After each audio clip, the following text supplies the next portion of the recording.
Summoners, summoners, summoners, summoners. Well, do you like your minions and like 'em dead? Do you think about 'em in your bed? Specters, zombies, and spiders too. Well, we're gonna kill a boss or two. Hey, summoners. Hello, and what is up, YouTube? My name is G3Iron, and welcome as today the long-awaited, much-anticipated 3.15 Expedition League Starters Minion Recommendation discussion is here. If you are new to the channel, then you can like, subscribe, and ding the bell to be notified about future video discussions just like this one. And if at any point throughout the video you've got questions, comments, or feedback, you can of course drop me a comment, and I'd love to interact with you as time allows. All of the forum guides that we are going to be taking a look at today, all of those links, as well as their updated 3.15 POBs, are included down below in the video description. So if you're looking to have a POB or a guide up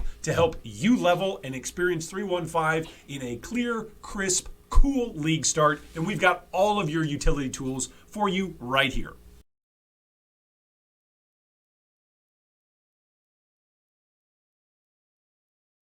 I would have died for my Templar brothers, every single one.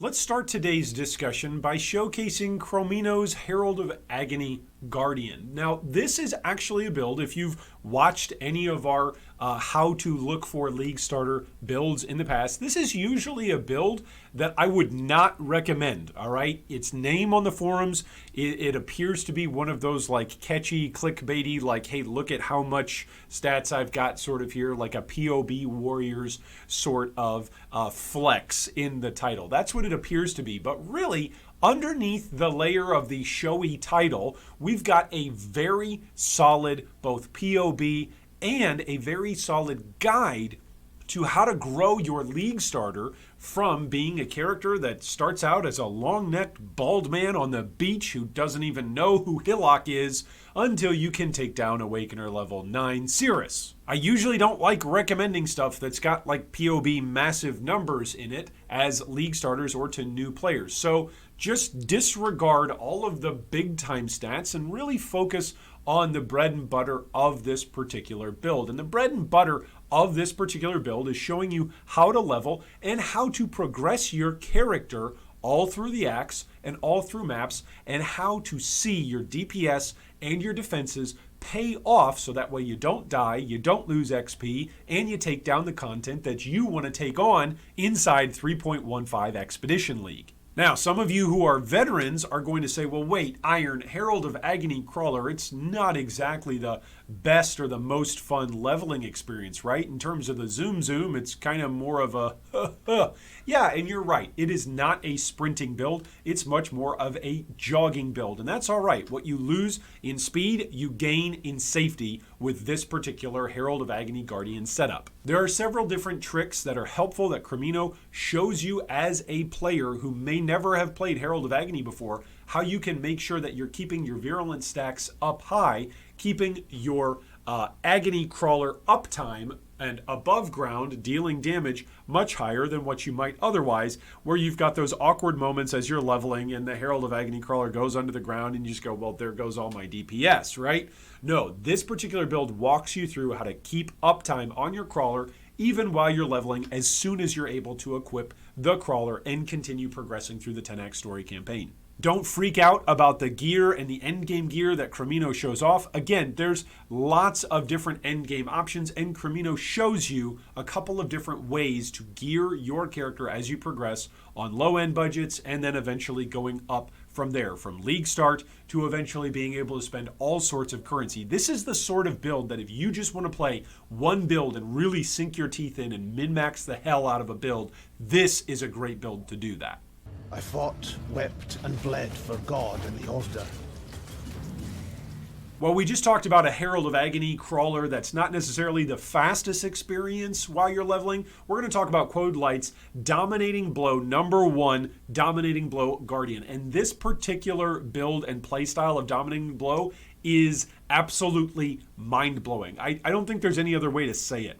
I've seen other people play Dominating Blow in the past, and I never really thought it was that appealing, and eventually I gave it a shot, and it was actually one of my fastest times leveling through the 10x story campaign. That might sound weird, but I've played Brands, I've played ED Contagion, I've played Toxic Rain. For whatever reason, I had a faster League start experience when I played Dominating Blow than anything else. It was ridiculous how quickly Dominating Blow can take off and how far those particular minions can take you as a League starting character on the Guardian Ascendancy. Some of you may be veterans out there, and maybe you've watched Dominating Blow in the past, or you've tried it in the past, and maybe you've scaled off a bit, or maybe you've hit a wall in the DPS where you feel like, yeah, you know what, I was able to level with this, but at a certain point in time, there's some serious diminishing returns. And that can be something that you'll experience. But Quodlike's guide actually sets you up for that exact experience and then how to overcome that exact experience. There's several different ways that you can continue to improve your DPS even as you continue to progress through your Atlas. You don't need to feel like you hit a wall and can't progress your character. This is a character that you can purchase, whether that's high-end, top-end uniques, or whether that's simple little adjustable jewels that you can add to your gear as currency comes in and as you continue to farm. So you can look at it in multiple different ways. You can save up currency and blow currency big time on big time upgrades and big time damage boosts, or you can go more incrementally as you continue to push through walls rather than maybe knock them down. The choice is yours with this particular Dominating Blow guide, and that's one of the reasons why I really appreciate it. New players sometimes will play a build, run into a wall, and then go, well, now what? What am I supposed to do next? Should I just start a whole new character? And some players on League Start make that choice. There are times where your plan A needs to turn into a plan B, but I like that Quodlike has it set up so that way you can know, hey, I should be anticipating at a certain point where I'm going to feel like my DPS maybe drops off. What should I do then? And he answers those sorts of questions. There's a lot of build guide creators that don't anticipate the questions or the challenges of various builds as players progress through them, and Quodlike does a great job of doing just that. So whether you're new and you've never played any build before, or maybe you're a veteran and you've seen other people try Dominating Blow but haven't given it a shot yourself, give it a shot, see how quickly it goes for you. I was amazed at how quickly I could go on Guardian. I always thought of Guardian, especially playing Guardian Summoner, as kind of this more slowish kind of gameplay style. But it can move, and it can move pretty quickly, especially amongst the classifications of summoners. Having Onslaught for you and for your minions is no joke. It's really nice in terms of quality of life, and it's always fun to be able to rush to maps faster than your friends while you're just running up and hitting something, and then your Herald of Purity guys are taking care of the rest, or your Dominating Blow guys are taking care of the rest. It's always a great feeling to be playing a summoner and still be faster than other people. They were right to fear me. If only they had listened to their cowardice. Let's talk about witches, shall we? The classic Necromancer Ascendancy is, of course, the definitive summoner experience. One of the reasons why is, of course, we get a bunch of gem levels by playing Necromancer. Now, there's some other buffs to it as well, but that's the primary thing that attracts all of us. Well, how can we use those gem levels? One way is to use gem levels for summon skeletons. Ill's Skeleton Necromancer is a wonderful guide, whether you're a beginner, whether you've got some level of veteran experience with summoners, or whether you're a longtime summoner player, but maybe you haven't played skeletons in a while, or maybe you didn't realize that you had options as you're playing skeletons. A lot of players, when they're progressing through the 10x story campaign, will simply add in a Vol Summon skeleton just for the express purpose of dropping it in on a particular boss as they are going through the 10x story campaign. Vol Summon Skeletons is very helpful for taking out early game bosses as you progress where you don't have very many links, but maybe you've got an additional blue gem socket sitting around somewhere. Players tap into the damage, the early game damage of Vol Summon Skeletons, and then sometimes forget that they're actually pretty good and you can build an entire build around them that can take on the entirety of the game. Now, there's different sorts of skeletons, and that's one of the things to focus on from the get-go. There's the way you can play this particular build by setting up your mages or by focusing more on warriors or archers. There's a couple of different ways and approaches that you can take this particular build, and that's one of the things that I like. It gives you varied options in the economy. Maybe one way of playing skeletons is more expensive or outside of your reach, or maybe one way of skeletons just seems to appeal to you more after you've tried one way or the other. It's really nice to be able to have that sort of option. There are very few builds out there that allow you to essentially save all of your gem experience, save your passive tree for the most part, maybe a few respecs here or there, maybe 5 or 6 if you're changing things up really, and then still progress but change your gameplay style in a significant way. Most of the time you've got to change your skill gems, you've got to change your passive tree, and it's going to cost you a bunch of passive points as well as a bunch of currency to switch up your items. This build allows you to either take on 1 or 2 of different gameplay styles for approaching skeletons. Summon Skeletons gameplay style isn't necessarily the fastest on the planet. In fact, I'm going to say it's one of the slower ones out there, and I think it is the slowest of the 4 that we are recommending today.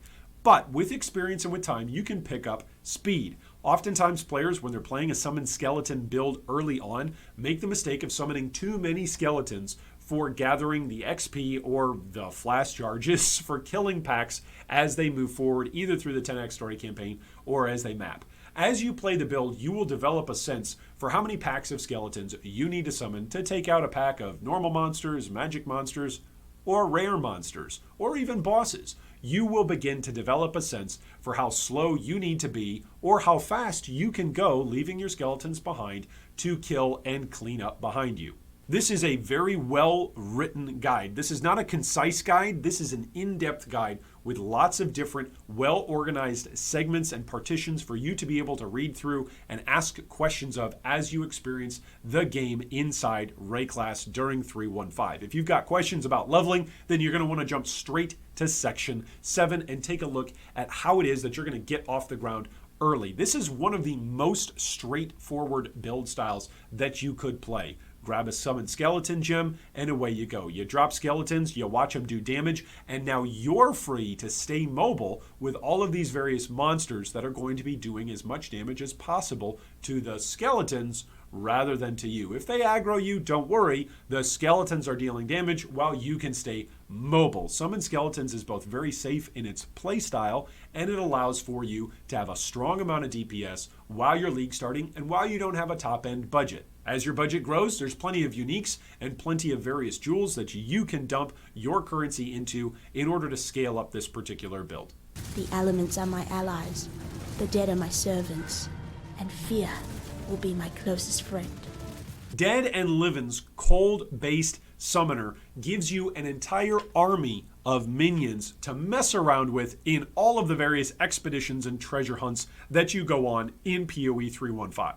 Do you like having specters? Do you like having golems? Do you like having zombies? If you like having basically as many possible minions as you can have out at any given time, then this is the build for you. One of the things I didn't like about playing a certain other action RPG, which will go nameless for today's discussion, was their summoner archetype basically summoned either one guy that just kind of walked around with you, or like a continual summoning, more like a channel skill of stuff. And I really didn't like that. I wanted to be an undead general commanding a horde or an army, a legion of the undead behind me. If that's the sort of gameplay experience that you're looking for, that can take you from Act 1 all the way to Awakener level 9, taking down Cirrus and Maven in the Feared fights, then this is the build for you. I mean, why kill stuff yourself when you can just tell your undead army to do it?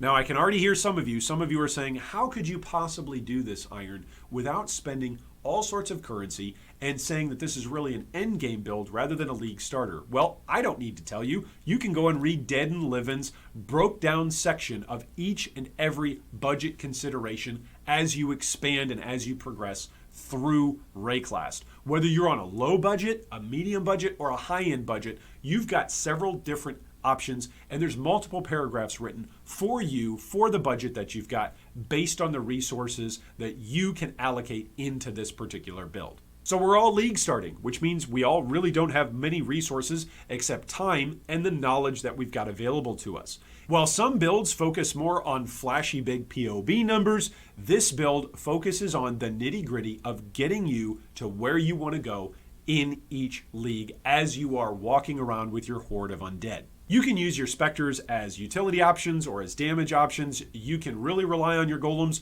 or you could not rely on your golems if you really don't want to. If you feel like golems just aren't worth it, then you can absolutely avoid them like the plague. There's a lot of different options, and I love that Deadandlivin has really captured the essence of what it means to be a Swiss Army knife summoner and put that all into one guide with a very readable and comprehensible plan based on your budget as you level and as you league start, and then as you accrue currency and as you spend it on your undead horde. I want to wrap up today's discussion with some friendly, unsolicited advice and warnings for 3.15. It comes basically in 3 little nitbit, tridbit, paragraph format things. So first off, here's the first piece of information. Some of the biggest and most economy influencing streamers that I follow, that I read, and that we follow and we read in the community of the Good Guy Gaming Guild, we've noticed that they're speaking up about summoners, right? Folks are talking about trappers, folks are talking about totems, and folks are talking about summoners. Summoners, whenever they come up on the list of big name, big time players, well, it impacts the economy. And the last big time we had this amount of attention leading up to a league was Metamorph. And Metamorph turned out to be a league that was dominated by summoners. It was something in between 30 to 40% of the popularity charts for endgame characters were being populated by summoner players in one form or another. Now, you might say that was 3.9, you might say that was a different era, you might say that's definitely not happening now. I'm just giving you some friendly, unsolicited advice. We might be walking into Expedition League as summoner players, and we might see that the economy is very focused around a lot of items that a lot of players are all competing to get right away. If you are planning on playing a summoner, which I assume you are because you're here enjoying this wonderful discussion, then the good news is that all 4 of these particular build guides that we have recommended for you today, they all showcase and focus on your options as a player to either play with a low budget, medium budget, or high-end budget. None of them are saying you have to spend this amount of currency, otherwise the build is just broken and you can't do anything. All of them give you options to progress from Act 1 with nothing except what drops from the first zombie all the way up through your end game goals. So all 4 of these options, you as a player can feel pretty comfortable about playing, whether it's going to be a Herald of Agony Guardian, or whether it's going to be a Dominating Blow Guardian, whether it's going to be something of a mix mash of skeletons, or whether it's going to be an undead horde. You have got options right here about how you're going to play Path of Exile in 3.15. And if the economy dictates that you don't have enough currency to be able to sink in and purchase certain items, that's okay, because the guides will walk you through what you can do to replace certain uniques or certain rares or certain influenced items, or even in some cases certain jewels. In curating these particular guides and in recommending these 4 particular guides today, we've really tried to show you and give you options as summoner players that don't pigeonhole you. For instance, if you're a player that can only play for a few hours on opening weekend and then you've got work throughout the week that you'll be playing sporadically, I don't want you to get pigeonholed into playing a build or picking a build and then being away for a few days and coming back and seeing, oh man, all of the stuff that I need is just outside of my reach. How am I going to farm? And then what happens sometimes to players is they restart. They say, look, I got to choose another character. And so then they spend even more time re-leveling their character. I want to save you from all of that. I want to spare you from all of that headache that it can be. And I want you to be able to go into 3.15 with a solid league starter that's got lots of options for defenses and offenses based on a wide variety of budgets. So hopefully we've achieved that today, and hopefully you can come away from today's discussion with more knowledge that makes you a better Path of Exile player overall, in the immediate and in the long term. Well, thanks so much for joining us today for today's Summoner discussion. Summoners! I'd love to hear your comments down below. What Summoner build are you planning on playing this league? I had somebody ask me the other day on Discord, hey Iron, what Summoner build are you going to play, and are you going to showcase it? I guess I can give it away a little bit here now that I've just showcased those 4 builds. If I'm going to play Summoner, I might play Moosseolini's Holy Relic Guardian. And if you're wondering, Iron, why are you going to play a build that you didn't recommend? Well, there's some wonky setups that you can do in there that can get new players confused about how exactly the damage works on that. And so it's a wonderful guide. It's wonderfully well written, but I didn't want to recommend it and then have new players get confused by it. And it, again, might be another one of those builds where a lot of players are really fighting over a couple of different uniques and a couple of different setups to make it work. So that might be the one, Moosseolini's Holy Relic guide. I'll link it down below in the video description so you can take a look at his guide if you'd like to. If I don't play a Summoner, I'm probably going to League start Raider. I think. I don't know. I'll probably make a decision not even with 5 minutes to go. I will probably get to the 3-1-5 character select screen and go, okay, am I going Templar, Witch, or Ranger? Which one is it? And then I'll just do eeny, meeny, miny, mo. Anyway, I'd love to hear down below in the comments what you're selecting for the 3-1-5 Expedition League. And as always, I hope this league is the league. A Mirror of Calandra drops for you. If you'd like any more information about the topics we chatted about today, links are provided down below in the video description. The G3 community has grown a ton over the last several years, and that's thanks to viewers like you and faithful Patreon supporters. Big shout out to longtime supporters and first-time supporters for this month.